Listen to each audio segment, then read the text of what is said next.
Ay, magandang umaga po, Mabilisan lang ito. Ay, naku, na-discover ko na ngayon.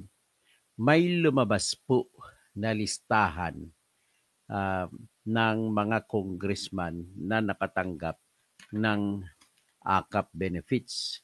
At ito po ay nilabas mula sa kampo ng mga DDS vloggers. Well, nakita ko sa naniniwala po ako sa kanilang nilabas at ang pinagkukunan ko po ay si Ma'am Joey De Viver, na kaaway ni Benny Abante. Hindi naman ako makadidiis, hindi naman ako maka-BBM. Pero ang problema ko lamang ay I have to deal with tinatawag natin na katotohanan. Ang katotohanan po ay nagsasabi na wala kang dapat kakampihan kundi katotohanan lamang. At dito po, nakikita po natin na sa usaping ito, lumalabas po na ang budget po na ginawa natin ng ating mga congressman para sa 2025 na pinangunguluhan ni Romualdez ay ginawa para yurakan ang dangal ng ating bayan. Akalain mo, lumabas ang katotohanan na ito pala ay binuo, pinasok ang pundo na akap na 26 billion, ang AX na pundo na umabot na 45 billion, billion na hindi milyon. Tapos ang akap, ulitin ko lang, 26 billion, ang AX 45 billion, ang MAIP umabot na 40 plus billion din. Pati yung mga flood control projects na 288 million, dinagdag doon sa dating programa ng DPWH. Anong ibig sabihin nun? Lahat po niyan nagalaw, basahin mo lang at may ibig sabihin yan. Ngayon, pagkatapos ng budget na yon, kara-karaka, nung naayos na, nung lumabas na ang pundo, kasi kung makita mo yung pundo, pagpapalabas ng pundo mula sa SARO, ay parang nasa Pebrero lumabas. Nung lumabas sa Pebrero, ay mga February 3, nakalabas na sa listahan na yun na nakikita natin na yung mga congressman na pumirma sa impeachment laban kay Sara Duterte ay nakatanggap, binigyan ng mga alokasyon na tag 25 hanggang 20 million kada isa. Sagwa, no? So, para ma-highlight ko ito kung gaano kahalaga yung liderato na walang pera-pera, ay sa totoo lang, hindi po yun ginaya at hindi nakaya at hindi ginagaya ni Mr. Ferdinand Martin Romualdez. Isa kang dakilang korap, magnanakaw na tao. Kaya ang title ng ating kwento po ngayon ay The Most Corrupt Speaker. Lahat ng pumirma, binigyan ng 20M pataas ng akap. Ganun po ang ating istorya sa ngayon. At ito po ang aking introduction. Pakinggan muna natin yung isang magandang babae na nagsasalita tungkol sa pera at hindi pagbibigay ng pera at kung ano ang liderato. So titingnan mo natin, pakinggan muna natin siya.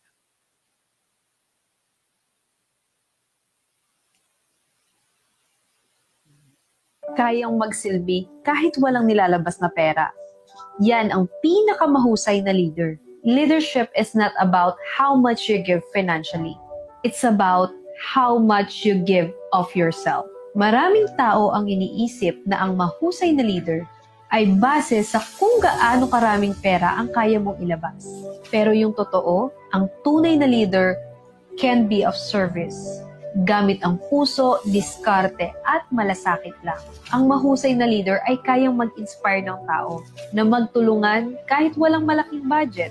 Nakakahanap rin sila ng solusyon sa problema gamit ang creativity at resourcefulness nila. At higit sa lahat, tunay silang nakikinig.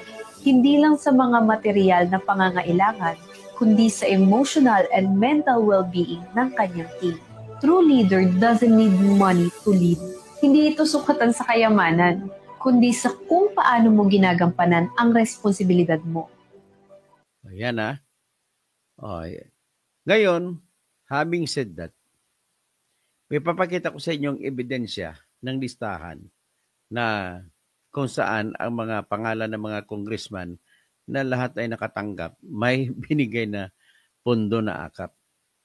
So, bago pa yan, may lumabas na yung mga umamin ng mga congressman, kagaya nung ng Congressman Ecleo sa Surigao. Ang kanyang at dinagat na pala siya ngayon. So, ang kanyang ginawa po ay nagsalita siya nung binusa ng mga tao kasi galit ang mga tao. Alam mo naman pag Mindanao, aminin natin sa hindi. Ang Mindanao po kasi pro-Sara talaga yan. Wala na tayong magagawa dyan. Kaya nga, binubupo ang mga tao ng mga Bisaya, ang mga congressman sa Visayan places. Okay. Nung nagsalita sa mikropono si Congressman Ecleo, tinapon niyang mikropono. Anong ibig sabihin nun? Kasi binusa. Yun pala, yung pangalan na yun ni Ecleo, ay nandoon sa listahan ng mga congressmen na pumirma na nakatanggap ng pera mula kay Speaker Ferdinand Martin Romualdez. So pinakakorrupt talaga ng Speaker to nangyari sa balat ng karanasan o kasaysayan ng Pilipinas. Sobrang korrupt. So ito na po, nagpapaalam ako kay Ma'am Joey de Biber, at gagamitin ko po ang iyong video, vlog, at ipapakita ko po kasi wala naman akong kopya ng sinasabi. Pakibigyan mo po ako, pakipasahan mo po ako sa totokausing@yahoo.com ng ng Excel file ng mga congressmen na nakatanggap ng AX. Ito po si Juan. In the meantime, ang babasihan na lamang natin ay yung vlog ni Ma'am Joey de Biber. Siya po ay, sabihin ko ng tahasan, siya po ay DDS vlogger. Pero I don't care. Wala naman akong kinikilingan kung DDS o BBM. Basta magagamit sa punto para maipaimbuyog natin ang katotohanan. So ito po, ilalabas ko po si Ma'am Biber.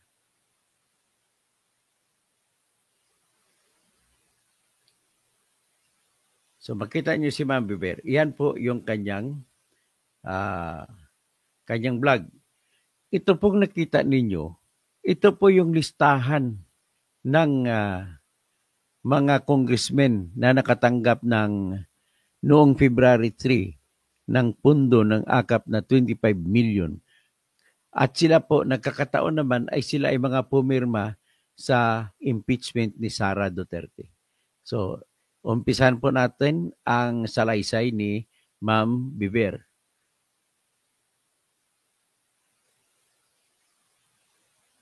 We should rely on? I do not know. That's why I'm asking. It's just that the information is so damning. The information is so consistent. This is so near doon sa caucus na nangyari sa Congress kung saan pumirma sila ng impeachment ni Inday. There are some participants in the list na nagsalita rin na hindi kasi kaya kami pumirma kasi kailangan namin ng we are looking after our constituents. Kailangan namin ng pondo, Ilang kongresista ang nagsabi ng ganyan publicly? 'Di ba? Tapos itong putang inang Sandro Marcos na to, sasabihin niya, hindi, walang bribe. Putang ina mo ka, Sandro, saksakan ka ng bobo, dapat di ka manalo kahit kailan. Yan Sabi po ni Ma'am Joey de Biber, talagang dahil nakita niya na rin ang listahan ng mga congressmen na pumirma na nakalista na tumanggap ng 25 million na akap, ay isa doon si Sandro Araneta Marcos. So, ayun nga, minumura na nga niya. Sige. Kasi yung style ni Ma'am Joey de Biber ay nakabagbag damdamin na nakakasira ng diskarte ni Congressman Atras Abante. Sige, Pap. Makinig kayo kay Ma'am Joey. Kapag binibigyan nyo ng AKAP, AX at iba pang mga kung ano-ano mga proyekto or whatsoever, that's the carrot that you are giving in exchange of something. Ito naman, kung kami ginagawang tanga, Sandro Marcos, di ba yan yung sinabi ni Sandro? There is no bribe, there is no eme. Bobo talaga yan si Sandro eh. Anyway, nais ko na magsalita din. At ladies and gentlemen, ang problema ko sa ngayon, ako'y fair ako na tao. Wala akong kinakampihan kay Sara o pro-Sara o anti-Sara. Ang problema ko lang dito, gusto ko na matuloy ang impeachment. Base po sa ebidensya na nakita natin o natunghayan natin doon sa hearing ng Good Government sa Quadcom.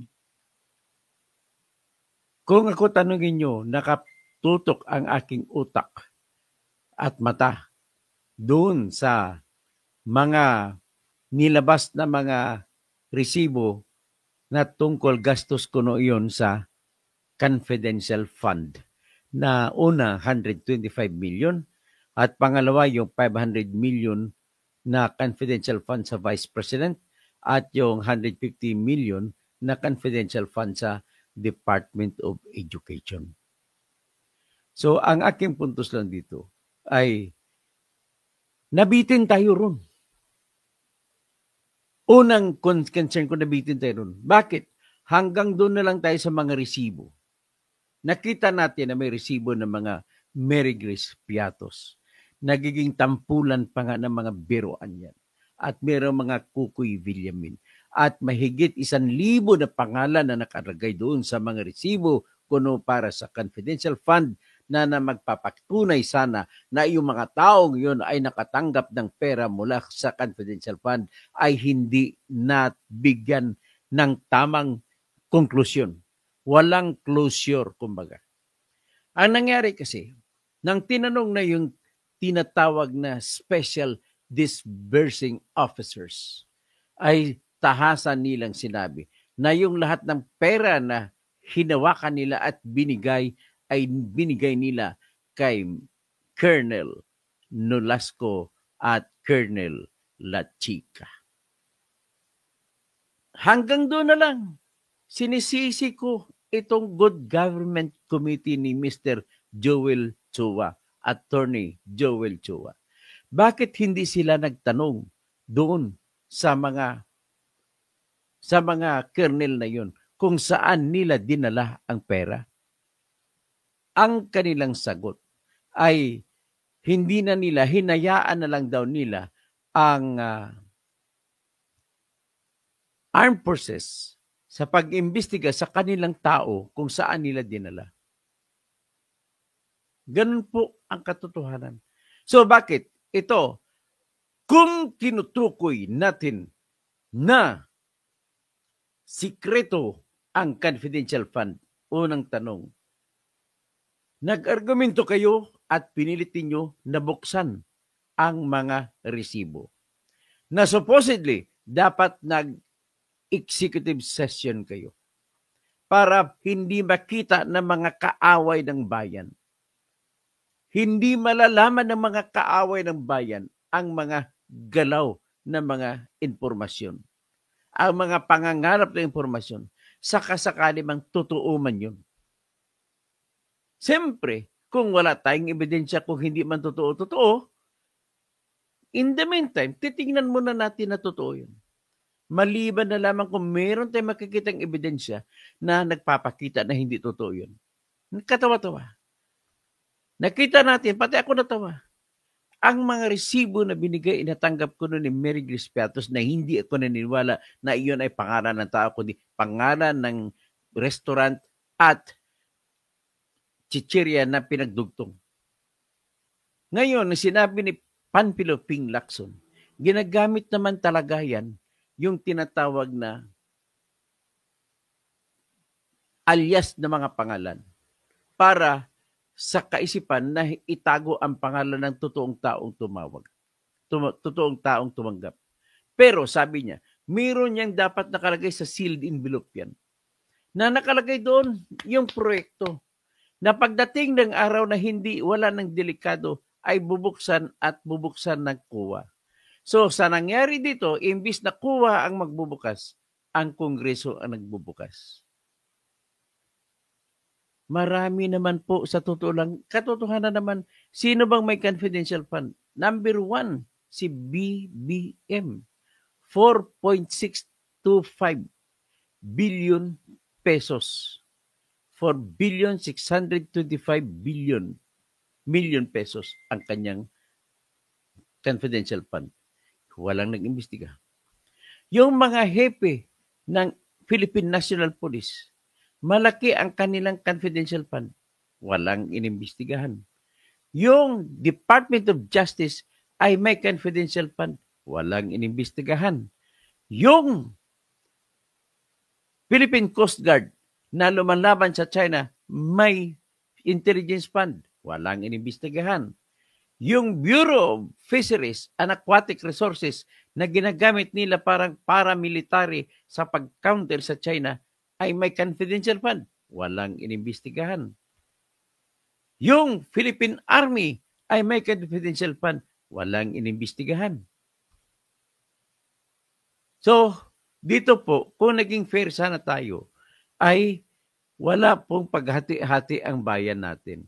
Ang feeling kasi po nung mga taong mga taga Mindanao lalo at mga kalahati ng Visayas ay parang nang aapi na po ang gobyernong Marcos. At ang inaapi nila ay itong grupo naman ni Sara. Na sa tingin nila, pag tinira nila si Sara, ang tingin nila, yun ay para sa pakay na matatalo si Sara sa 2028 election. Wala. Let us be honest. And because of that, ano ba talaga ang pakay? Bakit pinaglalaruan nila sa Kongreso ang investigasyon na nakatutok lamang kay Sara? Oo, mataray kasing babae. Ayaw ko si Sara. In fact, tatakbo nga ako pagka-presidente sa 2028. Huwag lang naman sana ako inuisan sulit. Kakalabanin ko siya. Kakalabanin ko rin si Rapi Tulfo kung tatakbo siya. Kakalabanin ko rin si Tambaloslos kung tatakbo siya. Magdebate kami roon. Bahala ng bayan, magsasabi kung sino ang magaling. Ako ang bitbit ko lamang ang aking katapatan at kakayahan.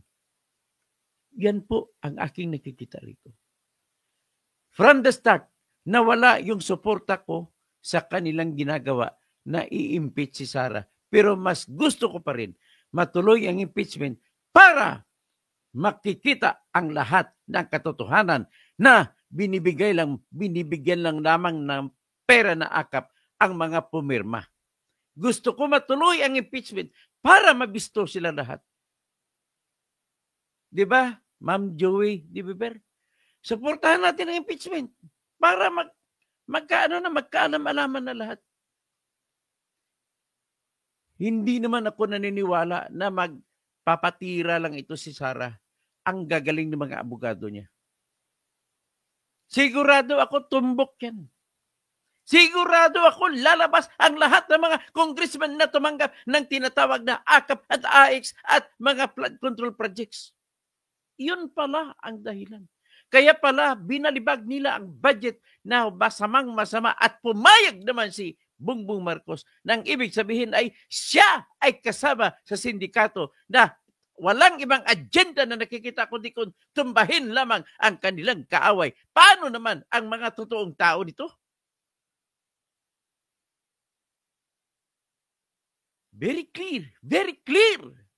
Sa ngayon, nakita ko na listahan na mga nakatanggap ng AKAP ay puro sila lahat ang nakapirma. Pakinggan natin po si Ma'am Joey Di Biber. Tapos nangangarap maging presidente, tangina, kadiri. Walang brilliance. I mean, Diyos ko, magpa-clean living ka muna, Sandro, bago ka magpuputak para di ka mukha. Diba? Ayun. Anyway, so ayun na nga. Okay, now I'm going to show you I'm going to show you yung table na ito. Okay? Papakita ko sa inyo itong table na ito. Bantayan yung table. Ipapakita ni Ma'am Joey Di Biber. So yung table, actually, mukha siyang identical when it comes to yung kasi yan dalawang tab yan, AKAP at saka AX. O, AKAP at AX pa pala. O, stop ko muna. O, nababasa ko, DSWD. Number 1, Honorable Alan B. Ecleo ng Dinagat Island.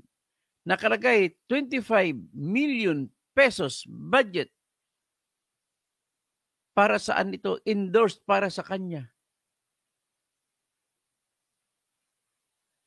Nilabas noong February 3, 2025. Ang kasabay niya na nilabas ng February 3, 2025 na pumirma din na galing sa AX. Tingnan nyo, AX yan. Makita nyo ang aking arrow. Yan, AX lahat yan. Ang kasunod sa kanya, si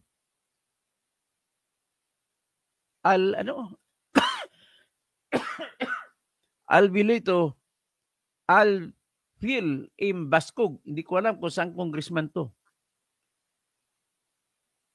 Tapos si Amparo Maria Zamora ng Taguig. Anak ng ito yung taba-tabang babae. Maganda sana to kung payat. Si Antonino Calixto. Pasay, tumanggap. Tumanggap ng 25 million na AX. Ang AKAP pa, 25 million din ang natanggap nila. Si Honorable Antonio A. Ferrer sa General Trias, nakatanggap din ng 25 million na AX. Si Arthur Celeste ng Pangasinan, nakatanggap din ng 25 million na AX. Si Honorable Baby Aline Nol Vargas. Hindi ko mabasa ang pangalan. AX din, 25 million. Si Honorable Carlito S. Marquez, 25 million AX din. Bakit tawagin ko pa ito mga honorable? Hindi dapat honorable. Tawagin ko lang rep. Kayo nang re-rape naman sila ng pera. Di tawagin sila rape. Rape Ching Arab, tawag nito? Buenos. 25 million AX. Rape Christian Telyap. Rape AX, 25 million. Rape Dan S. Fernandez. Sa Laguna, tumatakbong gobernador. 25 million din na AX. So, Daphne A. Lagun. Di ko alam saan congressman to. 25 billion AX. Edibong Plaza. Agusan del Sur. Si Edibong Plaza, tumanggap din 25 million pesos sa AX. Si Edgardo M. Chato, tumanggap din. Saan ba ito si Chato? Kung anong distrito ito? Tumanggap din 25 million AX. Si Congressman, rate na lang, rate Edsel Galius, 25 million AX. Si rate Eduardo Rama, taga Cebu ito. Tumanggap din 25 million AX. Si rate Emerson Pascual si Eming Pascual ng Gapan, tumanggap din ng suhol na 25 million AX. Si Rate Faustino Michael Carlos the First, tumanggap din ng AX, 25 million. Si Rida Robes ng San Jose del Monte City sa Bulacan, tumanggap din ng 25 million na AX. Mga corrupt talaga kayo lahat.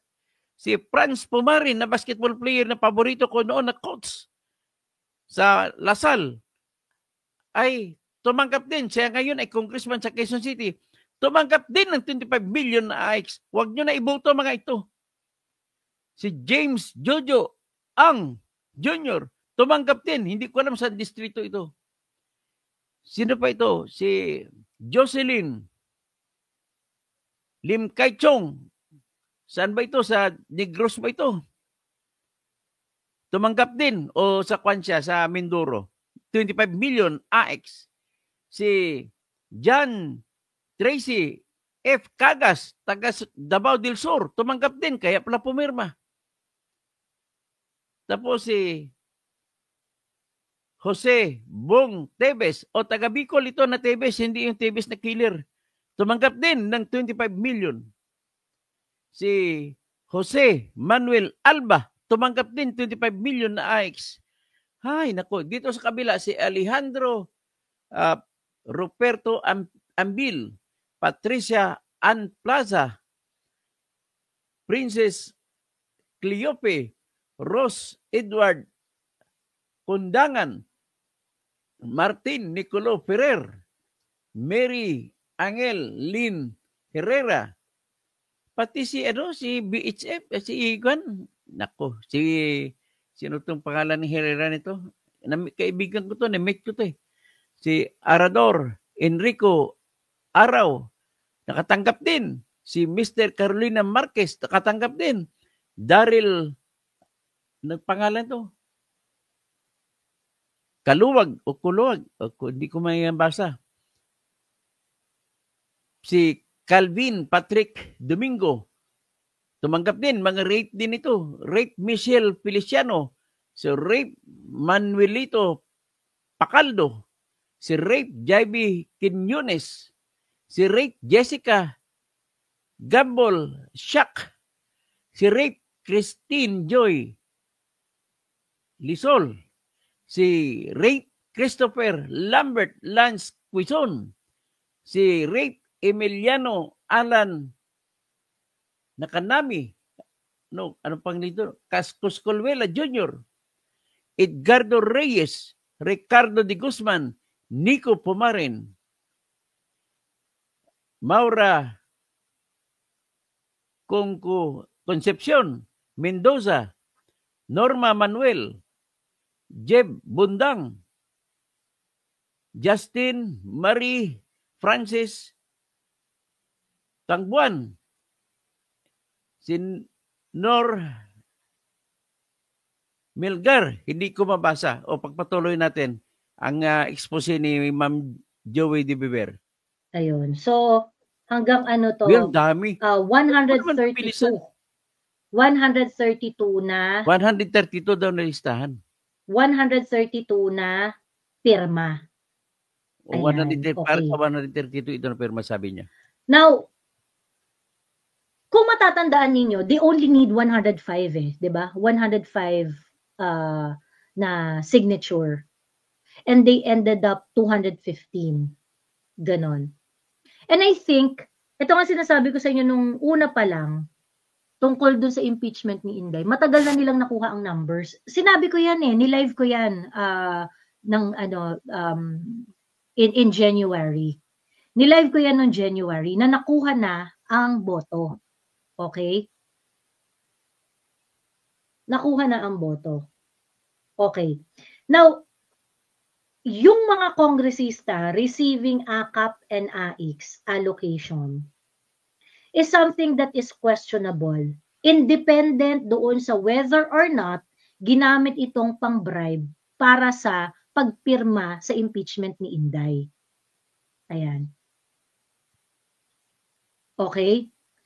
Dahil yung kamalian ng distribution ng AKAP at AIX sa mga kongresista is really wrong on so many levels. Okay? On so many levels. Okay. Imposible na bibigyan ng House of Representatives ng pabor ng allocation ang mga miyembro ng House of Representatives unless may kapalit. That's just the nature of the House of Representatives because it is always a house divided. Okay? So you always need numbers kapag gusto mo na merong gumulong diyan sa House of Representatives. I don't think kailangan nating magdebate diyan. Ganon talaga 'yon. Whether andyan si PRRD ang presidente, si Pinoy ang presidente o si Bongbong Marcos ang presidente, the House of Representatives is always a game of numbers. 'Di ba?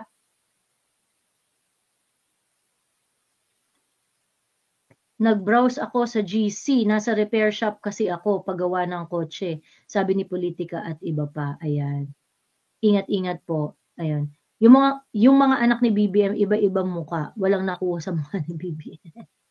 Yung bunso, hindi ba? Si Vinny. Ano ba adjective ang gagamitin natin dito? Something that we should abhor. Napaka-abhorrent, di ba? Grabe yung grabe. Ito naman po, pakita ko sino, akap na naman ito. 20 million. 20 million ang akap. Ganon din yung binanggit ko mga pangalan kanina, si Ecleo Nangunguna, ay may akap din. 20 million nakalagay. Ganon po kabastos. Nako. Paano na mangyari sa Pilipinas kung ganito? Ay, nako. Tingnan ko yung flood control. Ito palang katapusan ng 183. 183 ang listahan ng AX. Ay, nako. Hindi ko po maintindihan kung bakit ganito. So anyway, yan lang mga importante pinakita ko. Anyway, that's enough. Sufficient na yung katibayan. Para sabihin natin sa ngayon na kaya pala blanco ang Bicameral Conference Committee report sa pagmagic-magic nila para mailagay ang budget sa AKAP kasi pala ang target ay talagang samantalahin ang sentimiento ng maraming tao na nagnakaw si Sara Duterte mula sa kanyang confidential fund. Obviously, kahit na ganun ang ebidensya, kukunti lamang pala ang mga congressman na gustong i-impeach si Sara. Kaya kailangan nila magikin yung pera, kukunin sa pera ng PhilHealth na 74 billion at ilagay sa AKAP, sa BAIP at saka sa flood control project. Kinuha din nila ang 12 billion na pondo para sa pag-ibibili ng mga laptop ng mga pupils natin at mga estudyante natin sa DepEd. 100 million na yan, 100 billion. So kinuha din nila ang 12 plus 74, that is 86 billion na. So kinuha din nila ang 30 billion mula sa CHED para sa mga eskolar sana natin sa ngayong 2025. So kung 84 plus 30, that is 114 billion na ang naipon nila. Kasi kailangan mo kunan sa iba kasi hindi mo pwede dagdag ka lang dagdag. Bawal sa konstitusyon. Kailangan bawasan mong iba at idadagdag mo sa AKAP. So ang pupunduhan kasi nila 26 billion na AKAP, 45 billion na AX. Ang MAIP na nasa 45 billion din. So 90 plus 26, so that is 116 billion. At pupunduhan din nila ang 288 billion na flood control projects. So 90 plus 288, so kailangan nila 400 halos na billion. Kaya namulot sila, tinanggal nila ang PhilHealth na budget, 74.4 billion. Tinanggal nila ang 30 billion sa CHED Scholar, tinanggalan nila isang CHED Scholar din na 3 billion. So ilan na yun? 74, 104 plus 307. Tapos tinanggalan nila na 12 ang education. So 107, 119. So tinanggalan din nila yung ng 17 billion ang military. So 119, 126. 136. So, tinanggalan din nila yung yung TESDA, tinanggalan nila. At saka yung tupad, tinanggal din nila lahat-lahat. At higit sa lahat, tinanggal nila ang 5 billion na pension sa mga senior citizens na tig 1,000 pesos kada buwan. Marami pa silang tinanggal. Ganun po ang nangyari. So, ibig sabihin, wala na talaga itong gobyerno natin. Kailangan durugin na natin ito. Mapakaliwa ka, mapakanan. Wala kang mahihita. Sa totoo lang, the only savior of this country is ako lang talaga makakapag-save ng bansa na to. Sana magbago ang isip ng mga tao. Iwanan nyo yung si Duterte, iwanan nyo si BBM, tatakbo ako ng presidente. Babago lahat yan. Tandaan nyo, kung may tukhang si Duterte, magtutukhang din ako sa mga korap. 1 taon lang yan, ubos lahat yan. Alam ko po ang gagawin ko. Hindi ko muna sasabihin sa ngayon. May puso ako, may will ako, at may direksyon ang aking plano. Ang isa lang pwede ko sabihin sa inyo, pipilitin ko na magkaroon ng pagbabago sa sistema ng ating katarungan. Kailangan papalitan na, it's high time, na palitan na yung lahat na magdidesisyon, maghuhusga sa lahat ng korte natin ay kayo mismo ng mga tao. Susundin natin ang sistema sa Amerika kung saan kukuha ng 12 mga tao sa komunidad na sila ang magsisilbi na magdesisyon sa kada kaso para wala ng bilihan ng kaso para hindi na mangyayari kagaya nung pag-absuelto nila kay Bong Revilla na kahit napakalakas ng ebidensya at para hindi na rin mangyari yung pag-absuelto kay Jinggoy Estrada kahit na malakas pa rin ang ebidensya para hindi na mangyari yung pag-absuelto kay Enrile na pinakamatandang magnanakaw sa buong mundo at sa kanyang kabiyak o yung kabit na si Attorney Gigi Reyes. Yan lang ang tanging paraan. Kailangan tao lamang ang maging judge. Kada kaso, iba-iba, rapol. Kaya wala pong mangyayari na tinatawag na kutsabahan. Ay, nako. Ito po. The only thing that we can do today is nothing but prayers. Tinanggal naman nila ako sa lista ng mga tatakbong senador. Well, that's their choice. Andito naman ako, manatili ako mabuhay, kaya lang hindi ako makakatulog, mag-iisip na patuloy ang korupsyon sa ating bayan. Maraming salamat po. Hanggang dyan lang muna tayo. Si Virginia Parkinson, ingat-ingat lang po, Engineer Toto Delicado. Bing Liwag, retain death penalty. Albisdia, nabawasan din yata. Sa PDIC, tinanggalan ng 117 billion. Pagkatapos yan, hindi pa sila nagkasya. Kumuha rin sa PhilHealth na lumabas na ngayon sa pagsusuri ng Supreme Court na bawal ang paglipat ng pundo na 89.9 billion mula sa PhilHealth dadalhin sa General Fund. Nadiskubre ni Justice Amy Lazaro Javier na dinahilan lamang ang kunwari mga unprogrammed funds na bibigyan ng pundo kagaya ng pagpapatayo ng tulay diyan sa Negros at saka sa Guimaras.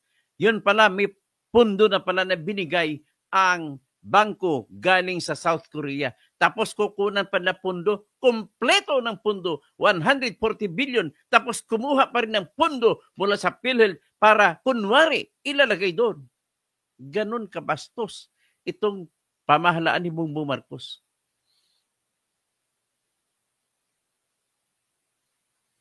Ay, nako. Sige, patulog tayo. Ako may gagawin pa. Maghanap buhay muna ako.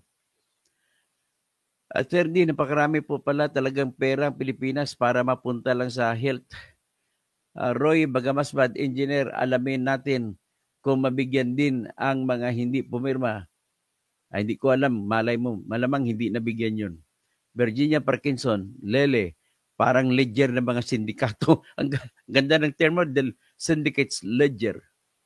Fernie Pinto, Roy Bagamasbad, kayo nga engineer, hindi nila invite ng mga taga-intelligence ng AFP dahil nababara ang Quadcom.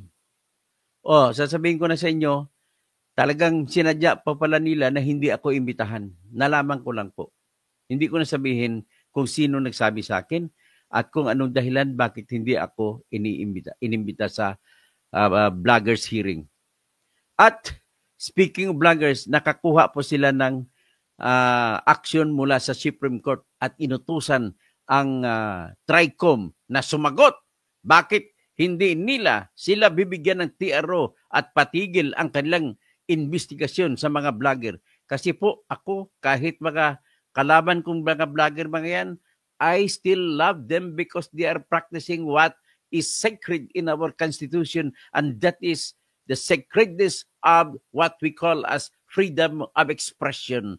And that Article 3, Section 4 of our Constitution says that no law shall be passed abridging the freedom of expression, of speech, and of the press, and the right to peaceably assemble and petition the government to redress their grievance. Yun yung mga karapatan na hindi mo pwede gawad ng batas.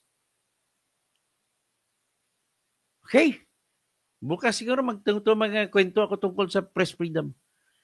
Ang gagamitin ko yung aking kaso na naipanalo ko sa Supreme Court. Press freedom. Ay, abis dya. Ibuto ko sana ang bunyog. Sige, ibuto mo pong bunyog alang-alang sa akin po. Ibuto natin. Wala namang, kaya ko nang kausapin si Kainso. Quandra Boxing TV. Shout out, Dr. Kasing from Iloilo City. Maayong gabi. Maayong aga na gali sa mga taga-Iloilo na nahidlaw man ko. Isang lapas matsoy ba? Logo 2, Ureg. Hoy, kalbo. Okay lang. Hindi ka nakaintindi pala. AKAP at AX, kila nila papamigay yan.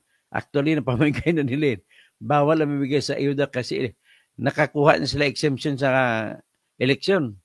Kaya binigyan sila ng exemption ni Irwin Garcia. So, Mr. Romualdez Tambi, ganyan po sana ang tunay na nangyari. Di yung bulabugin po tayo.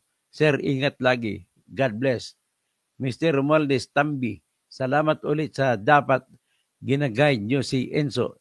Rekto kung ano ba ang dapat tutukan. Di yung nakapokus lang siya sa PDP. Ay,